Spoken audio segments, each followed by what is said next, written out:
Hi, I'm Irene with Girltalksfish, and remember how I said I was done with aquascaping because it's too high maintenance? Well, I just couldn't help myself. And hear me out. I originally got rid of my 10-gallon aquascape because it just got too jungly messy. But one of the real reasons is because I ended up interviewing my coworker, Zenzo from Tazawa Tanks, back in January because I was writing a blog post for Aquarium Co-op on shell dwellers. And the more I researched and wrote about these adorable little African cichlids that live in empty snail shells, I just had to have them. Luckily, Zenzo happens to have a bazillion Neolamprologus multifasciatus, or multis, and so he promised to send me some as soon as I got my tank set up. So time to start planning.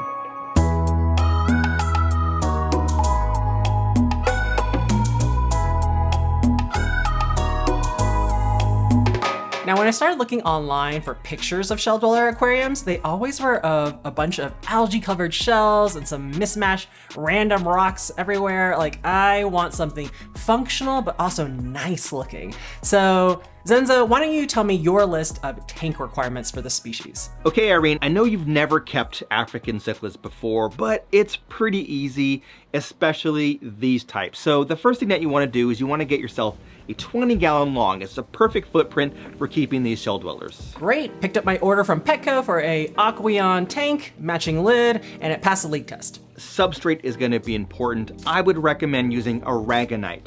The reason why I like using aragonite is it resembles sand, which is great for them because they will like to build and create mounds and bury their shells and move stuff around. So having that smaller substrate is important. And the reason why I like aragonite is it has buffering qualities. Shell dwellers come from Lake Tanganyika in East Africa where the water is very hard and a high pH. And having substrate like crushed coral and aragonite really does help in that buffering. So I would recommend aragonite sand. Oh my goodness, this is why I do not like sand as a substrate. Rinsing 40 pounds of this stuff in the snow was not fun. This better be worth it. And the next thing you want to do is basically just set it up like any other aquarium. You want to put a heater in there. Yeah, you want to be 75 to 80-ish degrees, right around there is perfect temperature.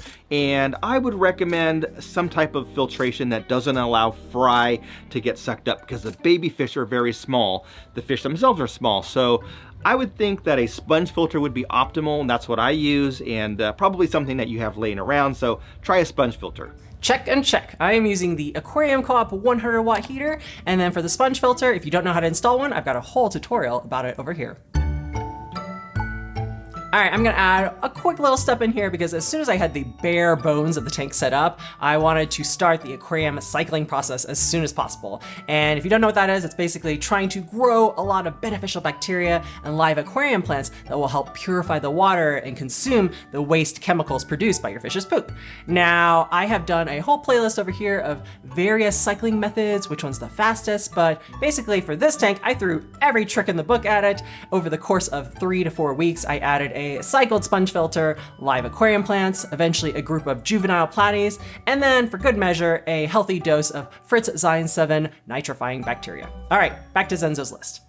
Now, one thing that I think is really helpful and something that you might want to try in setting up your shell dweller tank is to have some kind of line of sight break in the middle of the aquarium or in part of the middle of the aquarium. It's some kind of larger structure. That could be like a large decoration, a pile of rocks, a large rock, large piece of wood, big clumping of plants, but something that's going to break up that line of sight. So in your tank, if you've got a male with his little colony here and a male here, they can't see each other across the tank because there's this big rock in the middle. Otherwise, if there's nothing in between, they're going to be doing this and fighting all the time. And having that little structure in the middle really does kind of help break that up so they're not always going back and forth. They'll fight a little bit anyway, but having that little structure in the middle is very helpful. Now we're talking about something interesting, hardscape. If you remember previously, Kenny from Natural Technique graciously provided the hardscape for my 10-gallon tank. Well, he came through again, and this time with petrified wood from New Mexico. So gorgeous. I had no idea it came in so many different like textures, striations, and colors. Black, white, gray, brown. I ended up going white because I wanted kind of a higher contrast with the black background. Anyways, I am not sponsored by him, but you can see his link down below. Thank you so much, Kenny. With the help of Mr. Gamer, I ended up doing a scape that's kind of like a dumble mountain look. And then I had to transfer it from outside the tank inside. Definitely do not recommend aquascaping when there's already water in the tank. Like, I guess I should have drained it out, but you know what? It worked out okay. Now, as far as plants are concerned, it's not always easy because shell dwellers, as I shared earlier, they will dig. They're the little Bob the Builders of the aquarium world, so they'll be digging anything up that's planted. But you can do plants. They're not going to eat them. They're not going to destroy them if they're not rooted. So things like anubias, java fern, anything that's attached to a rock or a piece of wood or a decoration would do well, and floating plants would do well as well.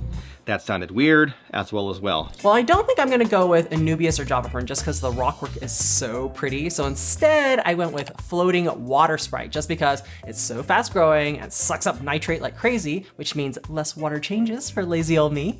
And then the big broad leaves will be really good at shading out the shells and the rocks so they won't become covered in algae. For lighting, I just got a Phoenix Stingray light that I had hanging around 6 hours a day, and then just add a few pumps of Easy Green when the nitrate gets a little too low. Super easy.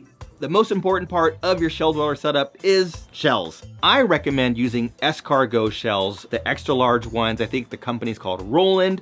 You can find them in any restaurant supply store, Amazon. You can buy a bag of like 36 empty shells for pretty cheap. They're big enough to allow the shell dwellers to go inside. They are also very hardy, they're tough, they look good, and they are clean. Well, before I put the shells in, first I gotta remove all those juvenile platies who have gotten super fat without any competition from the adults. And then yeah, I just bought these shells off of Amazon. The trick is to continually turn them until all the bubbles escape, otherwise they'll float. And then after I got them to sink, I just put them in 2 piles on opposite ends of the tanks so that hopefully they'll kind of form their own territories and the rocks will block line of sight like Zenzo suggested. Now, Irene, you did mention that you have softer water where you live, so I would recommend using like a cichlid salt for your water just to kind of help create that correct water parameter for your fish. So probably like a tablespoon for your 20-gallon tank as a starting point is good. And then every time you do a water change, just put a teaspoon or so in there. You don't have to be exact. It doesn't have to be exact science. Just use your little aquarium co-op test strips or something like that and check the water parameters to make sure that it's in the range. But that's what I would recommend, and it's very easy. Yeah, my water is soft enough that I have to add Seachem equilibrium minerals for my plants to even live, so adding cichlid salt to this tank is not a big deal. I went with Fritz over the Seachem cichlid salt just because it was a little bit cheaper, and then it did make my water cloudy at first, but because of the filtration, it cleared up in about a day or 2. All right, Zenzo, I did everything you asked for. Send me my shell dwellers.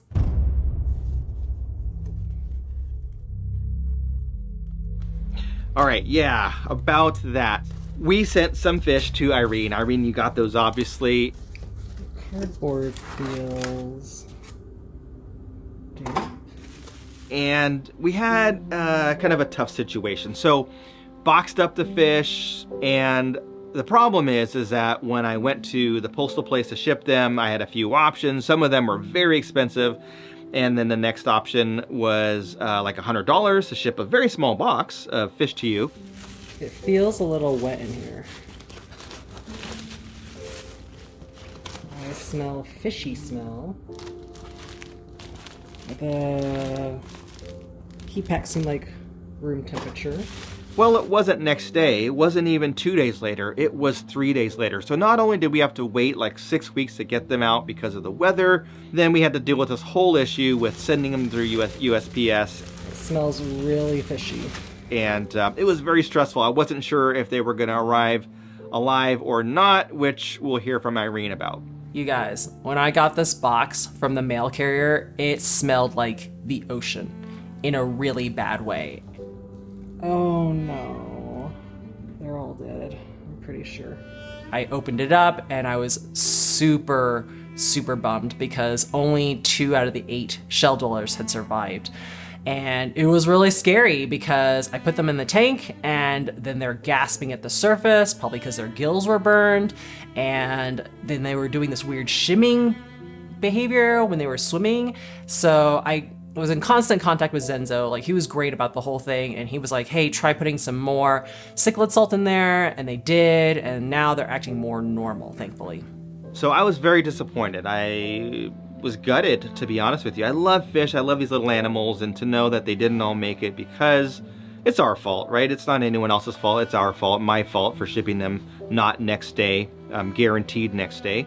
But we decided that let's do the right thing and let's ship some more out to her and let's send them out at a UPS overnight, which was like double the cost. It was over $200, which is much more than the value of the fish, obviously, but we wanted to get them out to her and I promised her some, and those arrived from what I understand, the next day, like the next midday right away. So they were barely in those containers for more than 24 hours. And Irene, I'm happy that you got those. Ooh, they're still warm. Yay. Oh my goodness, the overnight shipping totally worked. Look at that. I'm kind of nervous because it's been a couple of weeks since the first package arrived and I've been praying like crazy for 100% survival rate this time, but we've got 4 live fish. This is awesome. Oh my goodness. Okay, I've got to put the camera down and start temperature acclimating them. Thank you so much, Zenzo. It worked. Well, it's been a couple of weeks and everybody is doing great. And I'm really, really happy with the way this super easy scape has turned out because I've never seen any shell dweller tank at least look quite like this, especially with the petrified wood. And I think it strikes a really good balance between beauty and functionality. And best of all, the multis haven't destroyed my design yet. I am also really excited because this is my first time ever owning a 20-gallon long aquarium, and that opens up so many possibilities in the future. So if you're curious what kind of fish you can keep in this particular tank size, Zenzo and I made another video of our top 5 fish stocking ideas that you need to check out. Take time to enjoy your aquariums, and we'll see you in the next video.